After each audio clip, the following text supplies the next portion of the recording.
Podcasting from Portland East to Portland West, from Big Pine Key to Pacific Beach, and from San Juan to Guam, this is All Across America. Lauryn, welcome to All Across America. Hi, thank you for having me. So, you're the director of mariachi programs at Tarleton State University in Texas. We've got Correct. listeners in Texas. We've got listeners in all 50 states and all across the world, some of whom may not know what mariachi music is. Can you give us the basics? Yeah, well, mariachi has its roots in rural Mexico and the western central coast of Mexico, in the states of Jalisco, Colima, Guerrero, Michoacan. And basically, it's a folk music from Mexico, or it started off as a folk music from Mexico. And kind of like jazz in the United States, it has since developed and evolved into this really wonderful urban genre that we know today. So your traditional mariachi, your rural mariachi, was originally a stringed bass ensemble of violins, a guitarrón, maybe a harp, and a guitar, or a guitar-like instrument known as the guitarra de golpe. But today, the mariachi that's really known all around the world and in the United States, and of course through Mexico, is what I would call the urban genre of mariachi that went through this development, like a lot of folk musics can. And so today it's a much larger ensemble. So you've got, 6 to 9 violins, you've got 2 to 4 trumpets, you've got the harp, you've got vihuela, which is the small guitar-like instrument, the guitarrón, which is the big guitar-like instrument, and then of course guitars. So some of your more professional groups can have up to 15 members, which is really That's more like a big band. yeah. It's like a chamber orchestra, right? But yeah, it is like a big band, right? And even the music over time has definitely become a lot more sophisticated. It borrows from a lot of other genres. But originally I would say mariachi, I can go as far back as probably the 18th century with what we would consider mariachi today. And over time, it's really changed. The urban genre that we know today really came into fruition after the Mexican Revolution. So from about the 1920s on, when you had mariachi musicians moving to Mexico City, and then the music going through this process of urbanization, because of course, Mexico City is a major cosmopolitan area. Right. And so is there any electric instruments typically in mariachi or no? No, it tends to be acoustic. But again, today you have a lot of your professional groups continuing, to challenge tradition and experiment. So you do have, sometimes electric piano, sometimes maybe electric guitar, but it's maybe for 1 or 2 songs. But who knows? I will say that the flute is starting to make its entrance. You have certain groups that use flute now. So it's an ever-evolving genre. And tell us about the guitarrón. Am I pronouncing it correctly? Yeah, it's like guitarrón. So it's a guitar. And I've seen it. It's like a fat guitar. Yeah, it's like a bass. Yeah, it is. So it's got that open back, right? That rounded, curved back, and it's got a loud, booming bass. And really, that was created in the 19th century because before the upright harp was the primary bass instrument. But can you walk and play with a harp? Not really. And it wasn't that, and harps are, I play the harp, but they take forever to tune. And so the guitarrón was a much more portable instrument. And that's how the guitarrón became the favored bass instrument. Today, the harp is making more of a comeback, especially for mariachi groups that are on the stage. And with the education groups or groups for educational purposes, like in the schools, where you have more control over your performance, now you do see more students learning the harp. Okay. And how about the accordion? So the accordion is more a part of a genre called norteño music, but for certain songs, like I said, mariachi borrows a lot from every genre. One of my professors at UCLA used to joke, mariachi is a genre that eats other genres, which is very true. I like that. So, yeah. And so for songs that are coming out of that norteño tradition or Tejano tradition, why not add an accordion? And there are some groups who now keep the accordion in as a melodic instrument all the time. So again, it's instrumentation that's constantly evolving. I mean, are there any instruments that are like verboten? Like, I don't know, in some forms of country, like having drums is like, seen as heretical. Well, I sometimes play with a group called Mariachi Divas based out of Los Angeles. And, the director will sometimes have drums if we're doing a piece that's more salsa. influenced or Ah, more tropical gotcha. influenced. Okay. Not for every song, but and so there is experimentation. There is. But typically, are the drums there all the time? No. But every now and then for a certain performance or recording, sure, why not? And so, you mentioned norteño music. Can you tell Mhm. what are the differences norteño, Tejano versus mariachi? Sure. So the norteño Tejano music originates in a different region. So, for example, Tejano Gotcha. music is coming from Texas, right? Dealing with a lot more with Tex-Mex themes. Norteño music is northern Mexico, along that Texas-Arizona border in that area, and the instrumentation is slightly different. So, for example, in that border region of northern Mexico, in the early part of the 20th century, late 19th century, there was a lot of immigration of Eastern Europeans and Germans to that part. And so they brought their polkas, they brought their waltzes, and they brought their accordions, right? And then it blended in with the local Mexican community to add guitars and, instruments like that. And that's where you get Tex-Mex. So the instrumentation is a little bit different. So sometimes you get the bajo sexto, which is a 12-string guitar. You get like a snare drum accompaniment. And then you also have the accordion, or in some places, the saxophone as your Oh, wow. primary instrumentation, depending again on the region. Whereas mariachi is mostly a string based ensemble, it's much older than norteño or Tejano music. And, the trumpet was added in the 20th century, but it's a different kind of repertoire. So in the mariachi, the indigenous song form is called the son. And the son has its roots throughout all of Latin America. But the basic rhythmic underpinning of it is called sesquialtera, and that's coming from Spain, which is coming from the Middle East in the 12th century. So it Oh made my its goodness. way from the 12th century, from the Middle East into North Africa up into Spain, and then it was brought by the Spaniards to the New World. And then you have son genres in Mexico and Central America and South America with this 1, 2, 3, 4, 5, 6, 1, 2, 3, 1, 2, 3, 4, 5, 6, 1, 2, 3. Yeah. So you Y- can tell I'm an ethnomusicologist. I can go on about this ad nauseum, but and so these you are the things play I find exciting. and you play the harp. So how did you get I into do. mariachi? So I come from a mariachi family. My grandfather was a mariachi, my uncles play, my cousins play, Oh but it my was goodness. mostly the men in my group that played. So for my mother, it was okay for her to dance. So I grew up doing ballet folklorico. But by dancing to it, I got to know all the songs. I got to know everyone. I grew up in San Francisco, California. We were very involved with the mariachi scene in the Bay Area, but also in San Jose, which is a very mariachi town in Northern California. But I love music, but it wasn't necessarily socially acceptable for a girl to play at that time in the early '80s. Really? Okay. Yeah, yeah. No, there's definitely a gendered aspect, which is definitely starting to be challenged now. And so what happened is that my mom got me into piano. I took piano lessons for a long time, and then I was a part of the San Francisco Girls Chorus. So I got really fantastic musical training. But it wasn't until I went to college that I thought, you know what? I really want to play mariachi music. I was in Minnesota, but I knew all the repertoire. So I didn't play a mariachi instrument at the time. So I took, classical violin lessons so I can play Okay. mariachi. And then when I got to grad school, I was a solid violin three player. But honestly, as a pianist, the violin was really hard for me to learn as an adult, but I always loved the harp. So there was one time where I saw a harp for sale in Texas. So I didn't pay my rent that much. Instead, I bought the harp and Oh my called my goodness. parents saying I didn't have money for the rent. And when I told them what I had spent it on, they couldn't get mad at me because they knew how much I'd wanted to do it. And in Wow. fact, Okay. my dad drove to Texas to get the harp. So Wow. yeah, my parents have always been very supportive. Wow. And do you still have that harp? I do. I do. I still play it. It's more my practice harp.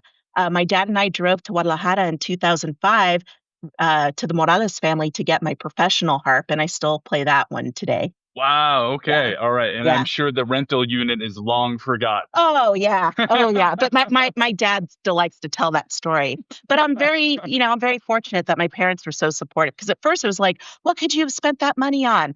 A harp, mariachi harp. Oh, okay. Then they just couldn't be mad.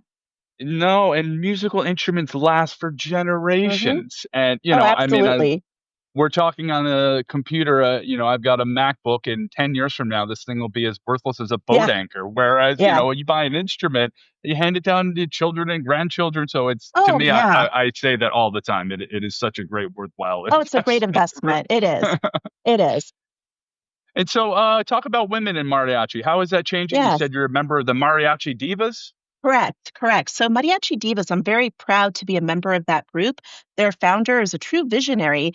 She's a lady of Irish heritage who grew Wow. up in a, Hispanic area. She speaks really wonderful Spanish now. She's worked with everyone. Her name's Cindy Shea. She just loves Latin music, loves it a lot. And so what I really like about Mariachi Divas is it's a multicultural group, and it just shows how popular a genre like mariachi is in certain places like Los Angeles, where everyone listens to it. A lot of non-Hispanic people listen to it. And in Right. fact, we'll do gigs, performances for non-Hispanic weddings, for Kwanzaa events, for, Oh, wow. all sorts of things, bar mitzvahs, bat mitzvahs, you name it. It's a part of the musical landscape of California now, where it's just festive music for any Yeah. sort of celebratory event, whether you're Mexican or not. And the group itself does reflect that. Most of the women in the group are of Hispanic descent, but not everyone. And not Mhm. everyone's Mexican either. Yeah. So I think that's really wonderful, but a beautiful reflection of how far the tradition has come Right. over, 150 years, right? And so Mariachi Divas is probably one of the most successful female mariachi groups in history. They have something like 11 Grammy nominations, 2 Grammy wins. Oh yeah, no, it's a professional group. The group has done movies, television, you name it. And in fact, Cindy is wonderful about working with the top-notch composers in the field, other recording artists. I mean, I think the group has accompanied just about any single famous, singer out of Latin America Oh, at this wow. Okay. point. Hmm. And Yeah. so, it's so interesting about musical genres in that, you talked about how it's evolved from, the 13th century in the Hmm. Middle East, and, how music, to Well, me, it like just element borrows. evolved. Yeah. It is. Yeah. Yeah. I mean, and do you see it evolving and borrowing more? Like, Oh, where do you see absolutely. mariachi? Absolutely. I mean, when we think about traditions and what's traditional, one of the overwhelming truths about any tradition is their capacity to change, right? All traditions have to change over time. We Yeah. tend to think of them as being static, but they're not. They're really not. Because when you're talking about a living, breathing tradition, it has to change with the people who make it, right? And so Right. people Yeah. make music. And so as tastes change, as situations change, today with climate change, a lot of the wood to make the instruments is becoming, scarcer. And it's not Oh, just wow. in mariachi, it's with a lot of other genres as well. So that means the instruments are going to have to start being made out of other materials, which is going to change the sound, which might Yeah. change what you can do, who knows, right? And so from the practical considerations, even switching from like gut strings to nylon strings changes the sound and changes Sure. the technique and what you can do. So, what I see with mariachi today is one, it's become a lot more professional. But number two, I mean, don't get me wrong, there's still that rural tradition that exists. That never Yeah. went anywhere. Sort of like how the blues never went anywhere. You had jazz went off into its own thing, but the blues is still its own vibrant tradition. Um, what we see today, especially in the US, is the rise of academic programs throughout the American Southwest. So now you've got a group of students who are learning through their schools and not necessarily through their families. What that is doing is, going back to women in mariachi, is that there was always this stigma, even when I was a kid, that if you look at the old charro films in Mexico, usually the mariachi or the protagonist who's a mariachi is a womanizer, a drinker, getting into fights, real macho. And so it did create the stigma where any sort of self respecting woman wouldn't be a mariachi. Or, for example, if you tried to work as a mariachi, there's a city in Baja California, Tijuana, like right along the border between Hmm. California. And, traditionally, I mean, it's changed now, but where the mariachis would congregate to get hired would be on the same block as the brothels. So if you're a woman out on a street corner, even if you're completely covered head to toe, what are people going to think? Right. I mean, but granted, I'm thinking, in the 1980s, all of that has changed now for the better, I'm happy to say. And so today, that stigma of the mariachi as the womanizer, as the, getting macho, getting into fights, yeah, that still exists in some parts, but with the education movement, it's different now. It's become more socially acceptable for women to play. And at least in the United States, and now it's even trickling into Mexico, now mariachi is seen as a cultural art that's helping to empower a generation of young people, right? Of students. And, in Texas, for example, you can take mariachi um, just the same way you could take band or orchestra or choir, right, as a part of your Wow. school day, right, and for credit. And of course, in the college, like in the classes that I teach, it's for college credit, a part of the GPA. And for a lot of students, what it does is it helps make school culturally relevant, which I think is really incredible and important. And especially in times that we're living in today, I think it makes these programs that much more important. And so how do students learn in a program versus you learning from your grandparents, your Yeah. cousins, your aunts, your uncles? Okay. So I want to make it clear that mariachi music is popular music. So we're talking about a popular music that has entered the academy. And so today you still have that traditional way of learning that hasn't gone anywhere. So in that sense, you learn more by ear. You learn more by listening to recordings, or you learn more by, your uncle showing you what to play, your father showing you what to play, that sort of thing. That's the more traditional way of learning. However, what I find in the schools setting, because again, you only have your students maybe, at least in the college setting, I only get my students maybe once or twice a week if I'm lucky. And, how do I get in one semester a 45-minute show when I only rehearse twice a week or something like that? So I use music. And again, I don't have a problem with that because just like every other genre that's out there, you have different styles of mariachi. So the more traditional style is called al talón, which literally means at the heels. And that's the type of mariachi that a lot of people are familiar with. You're at the restaurant, a mariachi comes to your table, and the expectation is that they play whatever song you request, right? That's playing at the heels. That's the more traditional where you're doing a lot of improvisation because the rule there is that if one person in the group knows the song, the whole group can play it. And that's knowing the stock formulas. That's kind of, you know, knowing how to put a song together. So that's a different type of thing. But then you have a style of mariachi that really emerged, I would say, in the 1950s with groups like Mariachi Vargas at the Calitlan out of Mexico City, which is your super elite professional group. So these are musicians. Most of them know how to read music. Some didn't, but they were really quick at learning. And so it's these professional groups, this sort of show style of mariachi, mariachi for the stage, mariachi for film, where you get arrangements that are written down. And again, this is a genre that's coming out of the tradition from Mexico and kind of spreading out.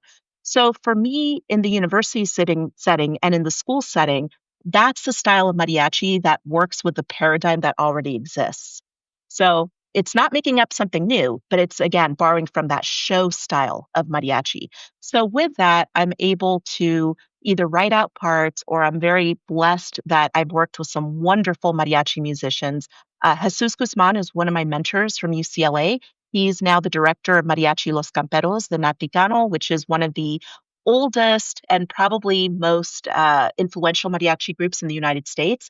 But Jesus Guzman is a mariachi god. I mean, he writes, he transcribes, he arranges, and he's very graciously supported me by letting me use his music. So I'm very grateful, and it's a very special thing that my group has that band book. Mariachi Los Camperos is a 3-time Grammy Award winning group. Wow. It's top-notch music. And then same thing with Cindy Shea in Divas. She's been very gracious in letting me use the Divas music for my students as well. So if you come to Tarleton and work with me, you get to play Grammy Award winning arrangements and mariachi at a very high level. Not everyone has access to that. But at the high school level, a lot of the directors are writing it out. So this is where this education movement is in its infancy, where unlike orchestra, unlike choir, you can go to a catalog and, buy whatever scores you want. That doesn't really exist for mariachi yet. Wow. Yet. Okay. We'll get there, but it doesn't exist yet.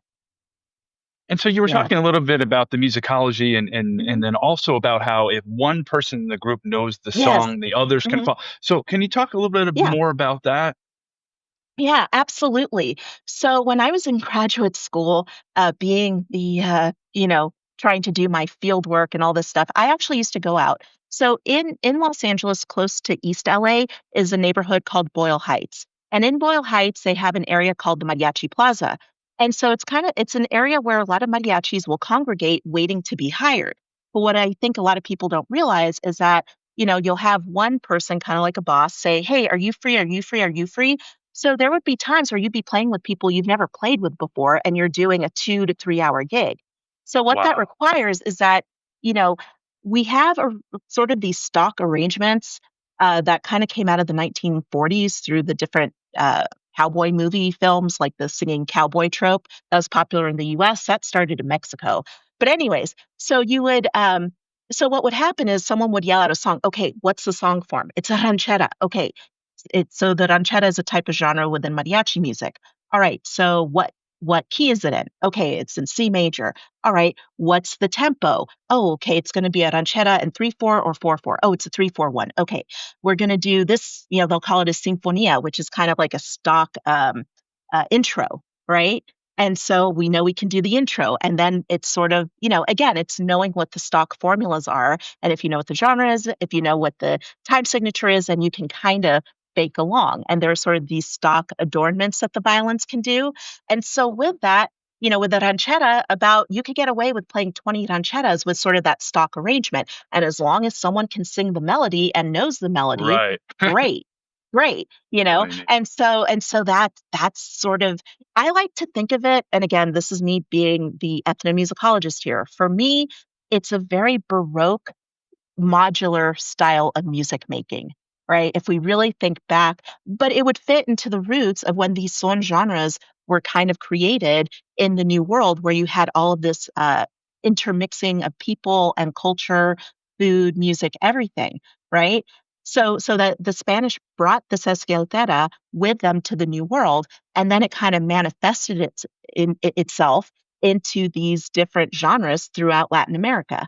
And the mariachi happens to retain the son jalisciense, which is the indigenous song form to the mariachi that is still played today. I mean, I think it's a beautiful that there's, that long history. But then in the 20th century, as mariachi becomes urbanized, it starts borrowing from a lot of other genres from Mexico and the world as well, Right. which is Which why I think which it's may been so popular. Yeah, yeah. And you mentioned the Baroque modular. Can you talk a little bit Mhm. more about that? Yeah, so when you look at a lot of sort of early Baroque music, right? You do get sort of the same type of thing of these stock formulas that are, kind of put together. So you might have a repeat here or a repeat there, but also even classical music up until 19th, 20th century had an improvisatory element to it that's been kind of lost in the 20th century. But, Mozart used, okay, he's not Baroque, but a lot of composers used to improvise. And so, how do you improvise in an ensemble? Well, you kind of have these stock formulas. That come together. So you might have a modular of a scherzo or a module of a whatever, a minuet or a module of a whatever, and you're just kind of putting them together, right? But all the musicians would be well versed in what is the scherzo, what is the minuet, what is this, and that's how they would put things together. So for me, when I see the mariachi, in a lot of ways, it kind of reminds me of an 18th century basso continuo module where you have the guitarron or the bass kind of realizing a bass, and then on top of it, you have the other instruments, improvising on top of that.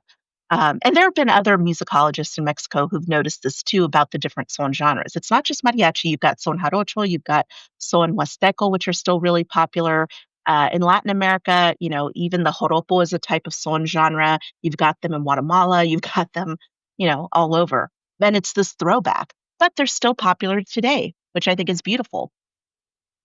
And one of the things I love about mariachi is they're entertainers. It's the Mhm. style of dress. Can you talk a little bit about that? I just love the Yeah. uniforms and Yeah, so the dress that people know today is known as the traje de charro.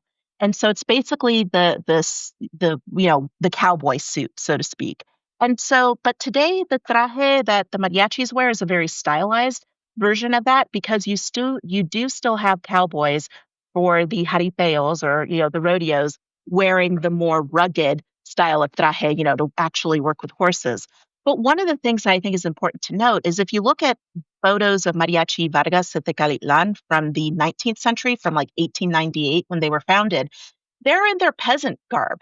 The traje de charro wasn't adopted by the mariachis until they moved to Mexico City, because before that, it was too expensive. Because when we think about that stylized traje de charro suit, that was like the 19th century tuxedo that wealthy landowners would wear because they could afford it, right? And so to put on the traje de charro was really this sort of I have arrived moment. But also in the 1920s, 1910s, 1920s in Mexico City, you had another style of music known as the orquesta, and they used to wear the traje de charro too. So I think more than likely the mariachis saw these orquestas dressed up in the traje and they said, "Hey, that looks good. We're going to do it too." And then it's stuck with the mariachi. But that is an art form in and of itself to make those. And there's so much variation. They're beautiful. Most of them are handmade or, a little bit of machine embroidery, but they're beautiful. They're not cheap, but they're gorgeous. And how is it different women's dress versus men's outfits? Yeah. So today the standard is that the women sort of wear what the men wear, just a long skirt that's, Hmm. tailored to them. But if you look in the 70s, you'll get groups where the skirt was a lot shorter. But then you also, if you go back to the 40s, you will find examples of women's groups where they're wearing dresses. They're wearing Mexican dresses, with beautiful embroidery. And even today, you've got some new groups kind of going back to that and not wearing the traje, but they're still in uniform, but wearing, beautifully embroidered dresses. So, it's not set in stone necessarily. And would you say it's often or almost exclusively celebratory music, or can you play a mariachi at a funeral, for Oh, instance? absolutely. So in the US, in the mainstream today, we tend to think of mariachi as celebratory, and it tends to be because that tends to be who Yeah. you hire a mariachi for a wedding, a baptism, a big party. But what Yeah. I love about mariachi is that there is repertoire for almost every single human emotion. So I like to tell my students that, mariachi can follow you throughout just about every life cycle event. You're born, you have a mariachi. You have first communion, you've got a mariachi. You get married, you have a mariachi. You have a kid, you have a mariachi for the baptism. You die, you have a mariachi. Although today you get a lot more divorce mariachi parties. Like, I got a divorce, I'm celebrating my divorce, right? It's a thing. It's a thing, right? But also there's a whole repertoire to breakup songs. My woman left me, I'm gonna go get drunk. Stuff like Right. that. Yeah. Yeah. There's definitely that part of the repertoire as well. Or, oh, I wish my life were better, or even some of the older sonas, it's like the lightning burned my whole crop. Now I'm gonna have to replant again, very Yeah. practical, Yeah. 19th, early Yeah. 20th century themes here. So there is that side of the repertoire as well. Oh, well, that's good to hear. And would you say there's a difference in when you're performing, let's say, in Mexico versus parts of the United States, Texas versus, I don't know, somewhere north? Well, what I will say, like as an American, as a Mexican American, performing in Mexico can be a little bit difficult because even though a lot of the repertoire is the same, it's still regional. So your every region will have its own sones, will have its own popular I songs. see. But I would say actually that's true in the United States. When I moved from Los Angeles to Texas, there was some repertoire like these corridos that I had never heard anymore that were really popular here in Texas. That I was like, wait, Wow. what? And I also noticed in Texas they've incorporated a lot more country music into sort of the repertoire, which makes Makes total sense. sense. It makes Right. total Right. sense. Right. Right. Or in Mexico, sometimes when you perform, they'll ask for some song of their, pueblo that I've never heard of, right? So, I mean, it is still, you do still get these wonderful regionalisms. But again, in those situations, okay, has anyone heard this song before? Does anyone know that? Yeah, I do. Okay, we can bake it then. We can get through it. And you're a mariachi judge? Yes. So in the state of Texas, but this is moving into other states as well. So Texas has established something called the University Intercollegiate League. Sorry, I can't talk right now. And so yeah, it's a mouthful. And I think this was something that was founded in the 1920s, and it started off, I believe, as sports competitions. And so it's mostly it's mostly, I want to say, the public school districts in Texas that participate in these UIL competitions. But they have like academic competitions, like for spelling, typing, all sorts of things. And of course, the sports competitions are the real big one because I'm sure you're aware football in Texas is like a religion. I've But heard. yeah, oh yeah, oh, it's very true. Well, that's what's really helped keep marching bands so vibrant because of the football. Right. Right. And Right. then they've got music competitions. And so the really big one is the marching band competitions. There are like 1,000 marching bands in Texas, in the high schools. But for marching band and choir, and orchestra, you have these competitions, and they're very prestigious and they're, in a sense, kind of high stakes. So if a school does well, that can positively impact state funding. If a school doesn't do well, it could possibly negatively impact funding for the school. So it's kind of high stakes in that sense where you want to do well. You want to get your sweepstakes, meaning a school wants to get all, the highest it can in every region from sports through music through whatever, because then it shows that they're a competitive, school, that sort of thing. But for the mariachi, what I think is really wonderful about this story is that in predominantly, I would say, Hispanic school boards that started to exist in the 90s, you had them saying, hey, we don't have any programs for our kids, for our students. Hey, school district, what are you going to do? What can we do? So that's really when you start seeing on a much broader level throughout Texas the creation of high school mariachi programs. Now, there had been other programs here or there. I mean, UCLA started the movement back in 1961. I can talk about that later. But in Texas, it's really in the 1990s that you start to see the proliferation of mariachi programs in the K through 12 in places like Texas. And so then what happens is by the 2000s, you get these pretty established programs and they're looking at, marching band and choir and orchestra saying, hey, what about us? So as sort of this grassroots movement, the sort of a local Texas Mariachi Association was formed, and they formed with like a civil rights organization. And they started to put on their own UIL style mariachi competitions to show UIL that, hey, there's demand for this. You guys can do this. And it worked. So in 2016, UIL started its first pilot mariachi program Oh. competition. And I feel very flattered that, they found me, they asked me to be a judge, and I've been a judge ever since. And it's been Oh, wow. wonderful to sort of see it grow and change over almost the last 10 years. Yeah. Yeah. And so as a judge, what are you Mhm. looking for? Well, for me, I think one of the most important things for UIL is that the students have a good experience. And so what I appreciate about this particular contest is that it's not a ranking. So it isn't about who's the best in Texas. It's more about a rating. So every group is kind of competing with itself to get the highest rating. So a bunch of groups can get the highest rating, which is a 1, and then one being the highest, five being the lowest. And so really it's more about what is their rating based on a certain rubric that we have. Are they playing in tune? Are they playing the right notes? Are they, what is the phrasing musical? Is it played in the style of mariachi? Is it, Yeah. so there's this whole rubric that we follow. We don't judge on their appearance because some schools can't afford suits, some can. So we don't judge on Sure. that, but we do judge on the music. And what what all the judges try to do is we try to give the directors as much feedback as we can so that they can go back to their programs and just help make it better. That's great. I mean, sometimes, Mhm. you hear from a judge or it's just so inscrutable. You don't you've got to I don't know, have a crystal ball to be able to figure out Right. what you did wrong. That's really nice to hear that, Yeah. okay, you got a 3 because A, B, and C. Yes, exactly, exactly. And also, because it's still small enough, the mariachi component, all of the judges, we also do a 20-minute clinic with the groups as well. Oh, Because great. again, going back to this whole thing about the whole mariachi education movement still being in its infancy is the question of who is qualified to teach mariachi. There is no mariachi degree.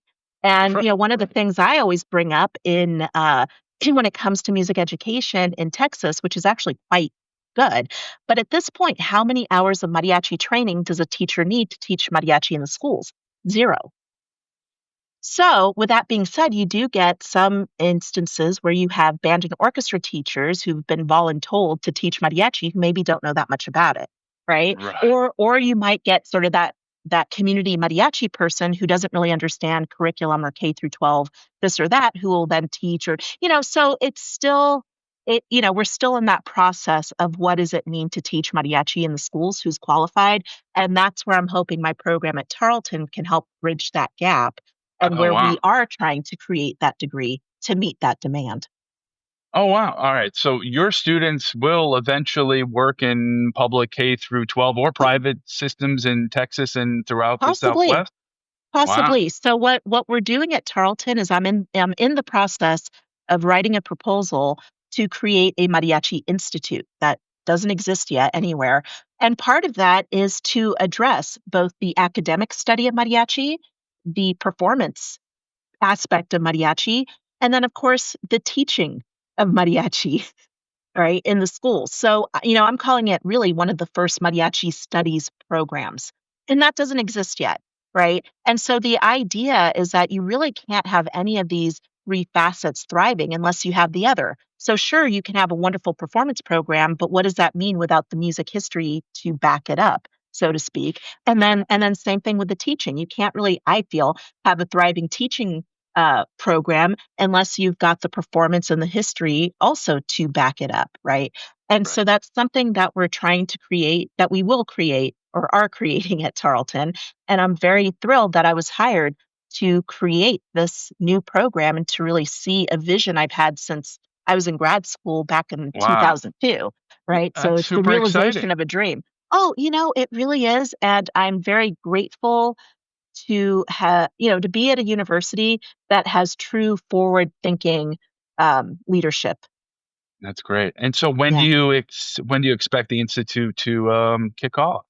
So in the fall. In the fall. We're in Wow. that process Okay. now. Yeah. Oh yeah. So I was hired Wow. last semester, been working on this, doing a lot of stuff to get it through. And yeah. Yeah. Now we're just waiting for final approval and we should get it through. But the other thing I also want to say too is that when it comes to these programs, it's multicultural. It's not just Yeah. Hispanic students. Like even when I was at Tech, even when I was at UCLA, we had students of all races, religions, you name it, performing. Because like I said, I would argue at this point in time, mariachi is American roots music.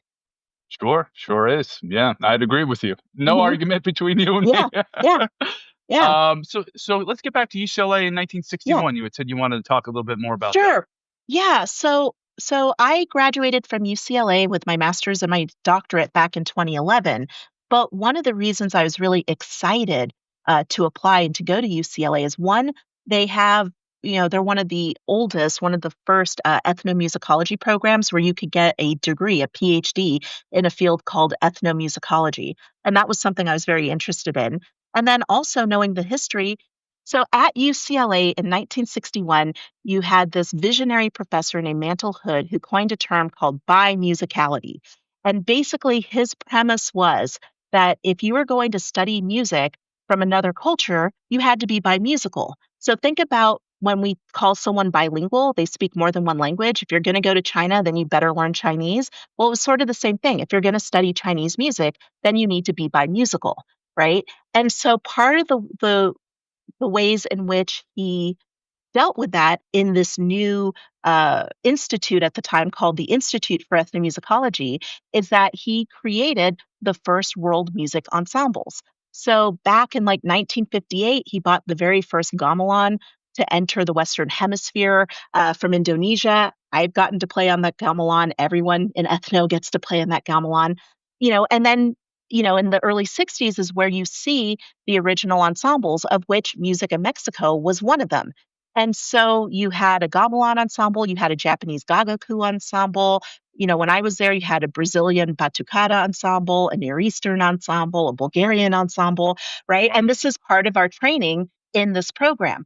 Today, a lot of other universities now have world music ensembles, but it was UCLA that really pioneered that model. Today, we take it for granted, but in the 1950s, 1960s, it really was revolutionary back then. So in 1961, The Music in Mexico course, they focused on mariachi, they focused on son jarocho, which is from the eastern side of Mexico, and they also focused on son huasteco, which is also sort of eastern Veracruz region of Mexico. But the mariachi is the one that really stuck.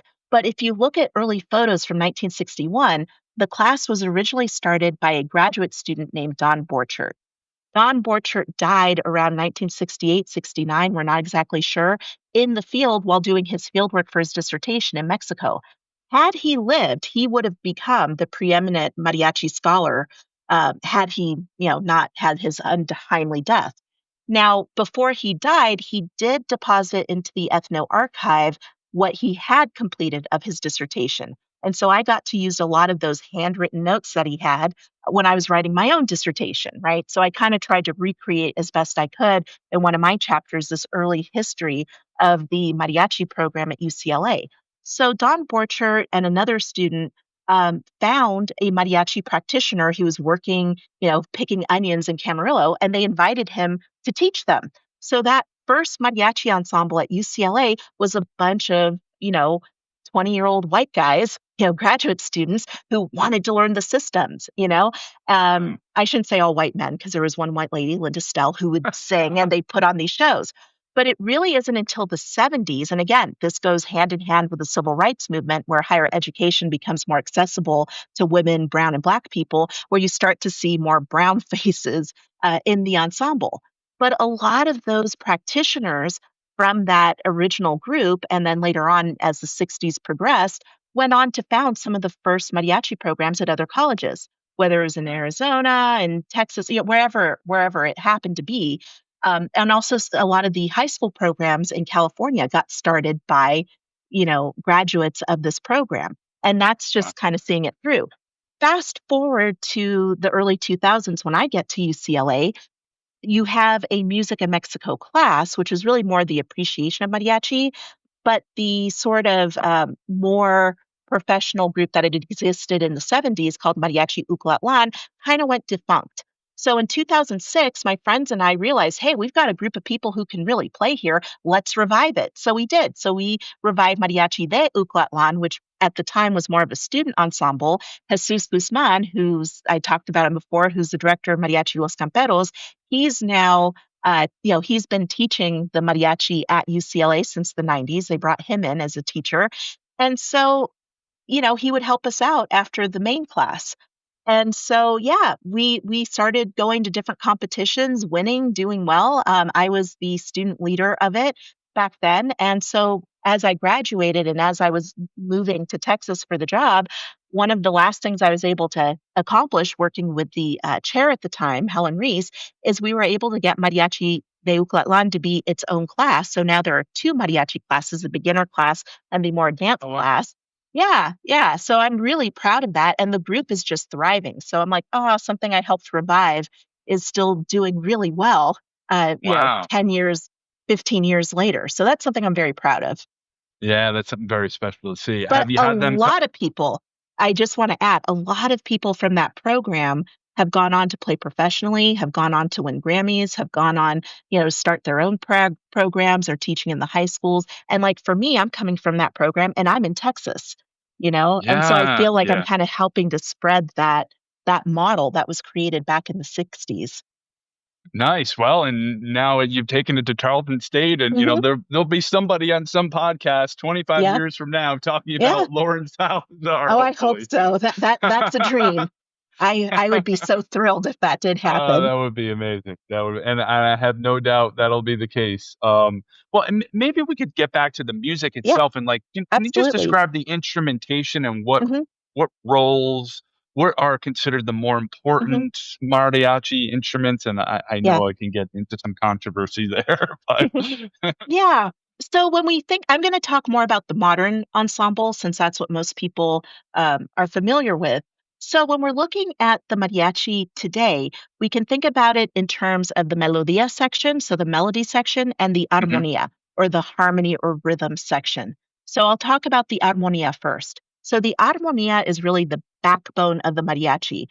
You could even argue bare bones mariachi, as long as you have like a guitar, you can sing mariachi repertoire, you know. That's really all it takes. Now, is it a full mariachi? No, but you can sing the repertoire. Guitarrón and guitar, I've talked to some old school mariachis who say, hey, that's the basis of the mariachi. You got that. It's a bare bones group. Some people, again, might argue against that. But so the guitarrón is that larger bass instrument. It is the heartbeat of the group. And one of the things to keep in mind is that something that can make mariachi difficult is that when we think about the sesquialtera in the son genres, the 1, 2, 3, 4, 5, 6, 1, 2, 3, 1, 2, 3, 4, 5, 6, 1, 2, 3, as sort of the underlying rhythm, is that it's very syncopated. And so you need to have a guitarrón player who has spot on rhythm, because if the guitarrón is off, it throws off the whole group. So that I would argue that the guitarrón player is probably the most important um, person in the entire ensemble as the heartbeat of the ensemble. Now, they may not be playing on the beat, they might be off the beat, but they need to be off the beat the correct way, right? Then you have on top of that the vihuela, which is the small. It looks like the guitarrón, but it's much smaller because it also has that rounded back.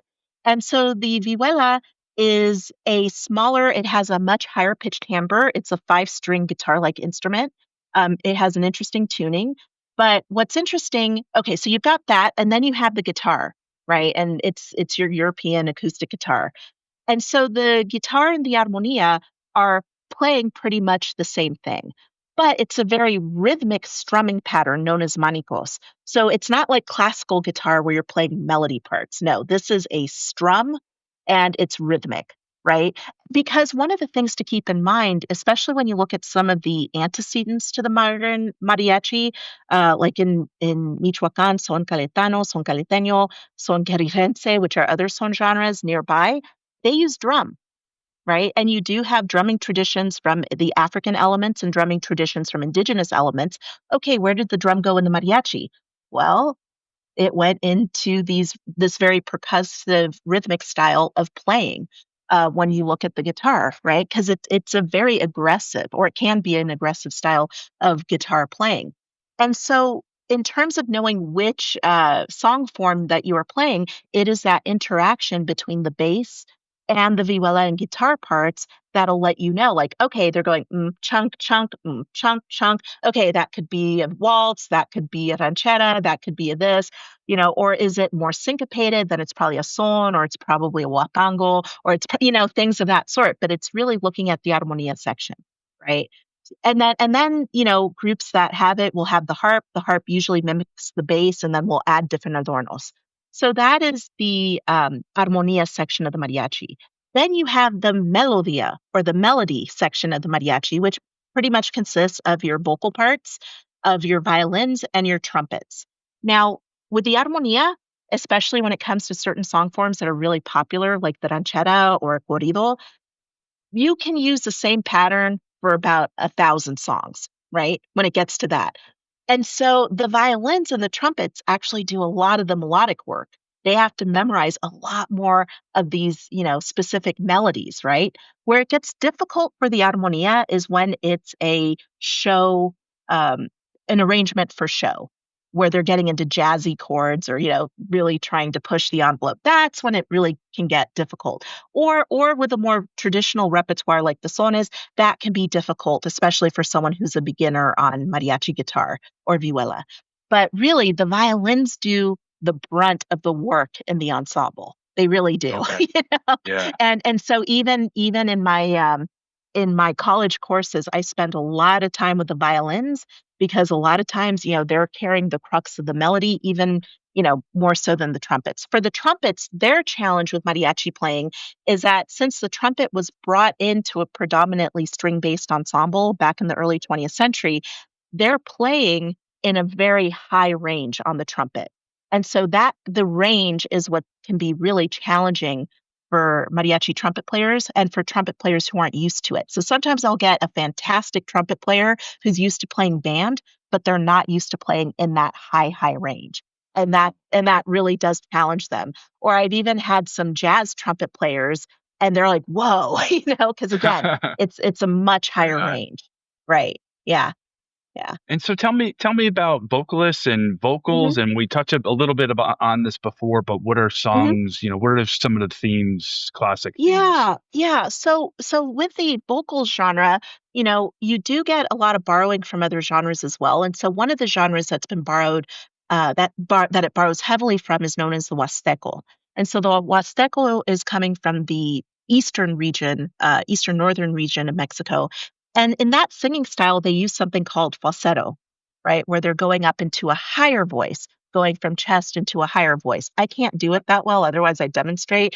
But if you listen to recordings of Huasteco music, that's something you'll notice, this use of falsetto. Well, that has been borrowed into the mariachi. And so, and the other thing that you get in a lot of mariachi singing are vocal breaks, but it's a controlled vocal break. You don't really get, it's funny because in classical music, you spend all of this time to not have a vocal break. But in mariachi, that vocal break can kind of intensify almost like a crying sound if it's, a really sad song, that sort of thing.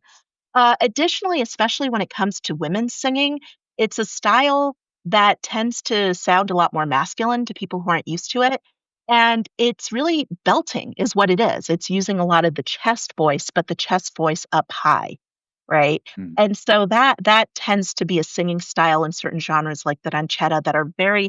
The ranchera is a style that is very, how can I put it, emotive, right? And so that's a genre where musically it's not that challenging, but where the challenge comes is in the vocal interpretation, right? And so this is where you get people like Pedro Infante, those really big crooners that we know, Vicente Fernandez, there are a bunch of them that, are just singing their guts out. I know a lot of people like to describe this genre as the Mexican blues, and it kind of is. It kind of is, but it's a different type of singing timbre. And for folks new to mariachi, Mhm. what are points of entry? What musicians groups would you recommend? Yeah. So I would say, even though it's an older record, but one that really helped popularize mariachi in the 80s was Linda Ronstadt's Canciones de mi Padre. That was a Wow. really sort of breakthrough album, especially, when it comes to Mexican American music in the 88, 1989, because Linda Ronstadt was known as a rock star, right? She Yeah. already had this huge career, right? And so she went back to her roots, hired Mariachi Vargas, Camperos, a bunch of the top musicians, new arrangements for her voice, and she's a phenomenal singer. So even today, for a lot of women, everyone now goes back to those recordings from the 80s of Canciones de mi Padre, and those songs are huge hits. I like that album because it's definitely very respectful of the tradition, but it's also a cutting edge too in terms of the older repertoire, but reimagined in a more modern way, right? And it's absolutely beautiful. So that would be for someone who really has never heard mariachi before. That would, I think, be a very accessible point of entry, especially with like a well-known rock star like Linda Right. Yeah. Ronstadt, who's just a phenomenal singer, anyways. But then again, today with YouTube, Spotify, all of that, look up the groups, look up Mariachi Divas. Mariachi Divas does some traditional music, but Divas is a group that's, cutting edge as well. Uh, they did a Mariachi 80s album, because why not? Wow. Along with a more traditional album, because we can, right? Yeah. Then, of course, Mariachi Los Camperos is another important group. Like I've mentioned them before, they're phenomenal. In Mexico, Mariachi Vargas de Tecalitlan, Mariachi Nuevo Tecalitlan. Now everything's so accessible. I remember a time when I was a kid, going into old record stores to find old vinyl records of Mariachi Vargas because you couldn't get them anywhere else. And it was a Right. huge deal when they were on compact discs back in the day. But now you can pretty much find everything online.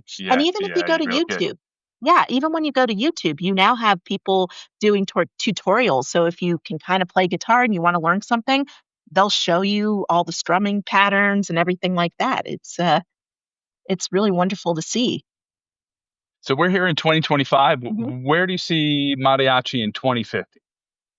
What I think is going to happen, because there are already a lot of parallels within jazz, in terms of education, I think just like jazz programs, think about it. Jazz is an American roots music coming out of Yeah. African American communities, right?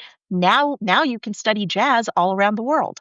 I Do you think something like that is going to happen with mariachi? Because it's already popular all around the world. You've got mariachi groups in Japan, mariachi groups in Germany, mariachi groups in the UK, mariachi groups, in Australia. It's made that jump into this Yeah. world music sphere as well. So I could see something like that happening. And the fact that a lot of universities now, because I get phone calls, you have a lot of student group mariachis. So students saying, hey, we want this.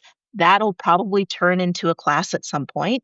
You have more, just like at Tech right now, you've got, a certificate program that I helped found. So it is starting to make waves. A lot of major universities, especially in the Southwest, have a mariachi class that can turn into a mariachi program, which can turn into a mariachi degree.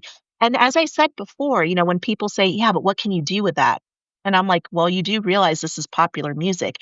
Right now, if you look at the, even Billboard or whatnot, almost every major recording label in the United States right now is pouring money into Mexican regional music. It's that popular. And of course, mariachi is one of the genres enjoying that popularity. It's not going to That's go great to hear. anywhere. You have major stars, rock stars in Latin America who are, being accompanied by mariachi. So there is that professional, in a lot of ways. I hate to say it, how many orchestras have gone under in the United States? It's sad. Yeah. That breaks my heart. In a lot of ways, there are a lot more playing opportunities with mariachi right now. So imagine if programs are, helping to train your next generation of top-notch mariachi musicians, there's going to be a place for them. Of course, there's teaching. As it becomes more popular, there's a high demand. I get phone calls every week. Lauren, we need a teacher in Virginia. We need a teacher in Wisconsin. We need a teacher in Montana. Do you have someone? Right?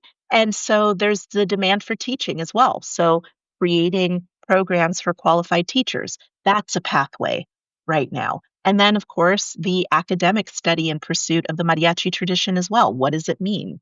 Well, there's still so much we don't know about the early history of this genre because it's a largely understudied field. My dissertation was, I think, maybe the fourth or fifth dissertation ever written on the topic. Wow. Yeah, yeah. Wow. That's how understudied it really is in comparison to Wow. other genres. So there's still a lot of work to be done. Yeah. Well, But no, I think it's just going to flourish. that's wonderful to hear. Wonderful Hmm. to hear. And so how can people find out more about you and more about your Hmm. program? Sure. So I'm at Tarleton State University. So basically, I'm pretty easy to find. You just put my name, Lauren with a Y, into Google and it'll come up. And I'm updating Right. my webpage, laurensalazar.com. It should be available. And, I've got Instagram and Facebook, Lauren Salazar. You can find me there as well. Excellent. And what is the name of the institute? Well, right now we're calling it the Mariachi Institute at Tarleton State All University. right. Makes If we sense to if we me. find a big sponsor, the name might Ah, change. yes, yes. So if anybody listening out there wants to endow an institute Hmm. at Tarleton State University, you There you know where to go. go. Absolutely. Thank you. Well, Lauren, it's been a pleasure. Thanks for joining us. Thank you so much.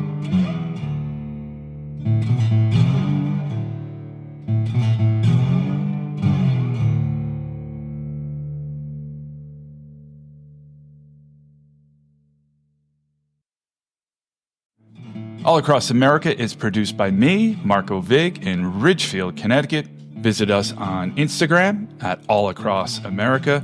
Check out our website, allacrossamerica.com. There's an interactive map with all our episodes, and there's a Contact Us page where you can send your reactions, guest ideas, and suggestions. So get in touch, stay connected. To me, that's what podcasting is all about. Thanks for listening.